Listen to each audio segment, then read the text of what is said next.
Good morning. I'm Jerry Wiles.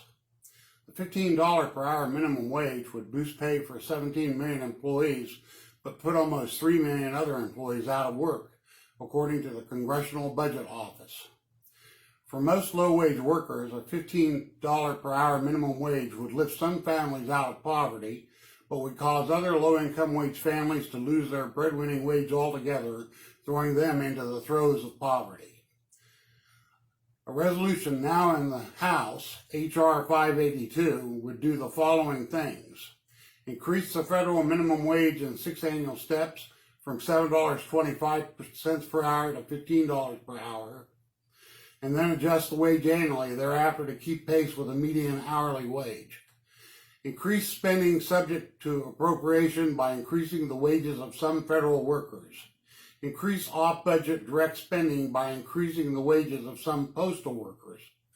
Impose intergovernmental and private sector mandates by requiring employers to pay a higher minimum wage to employees who are covered under the Fair Labor Standards Act. Increase the wages of some federal employees. The uncertainty comes into play, as all uncertainty does, with not knowing what will happen in the future with respect to poverty levels, the median hourly wage, and wage growth. Reports show, even with a $15 per hour minimum wage, housing in California is still out of reach. In California, the minimum wage must be $50 per hour.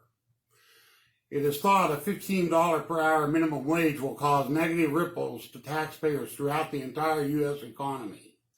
Vitana.org reports advantages and disadvantages of a minimum wage. Advantages.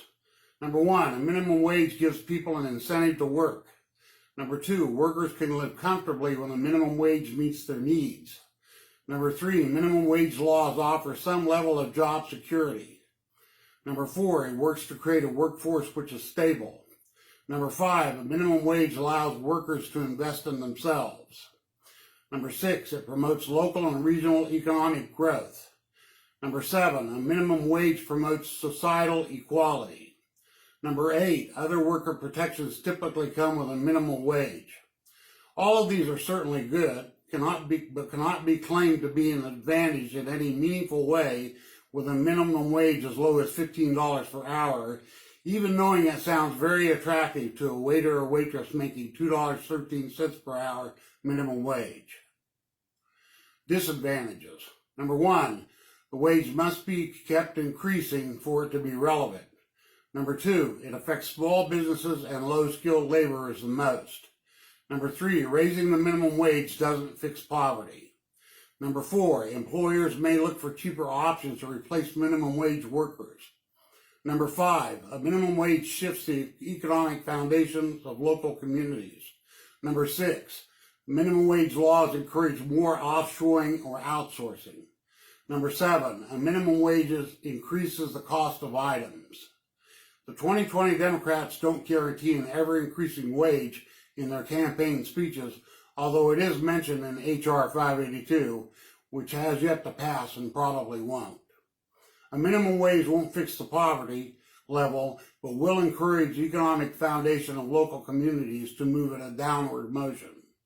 Employers have historically cut hours and benefits to compensate for increased minimum wages, so even with a $15 per hour minimum wage, employees would still likely be shortchanged somehow.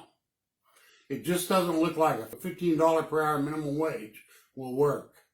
Just like all the Democrats' plans, this one too sounds good as its face, but is really detrimental due to its shortcomings. Thank you.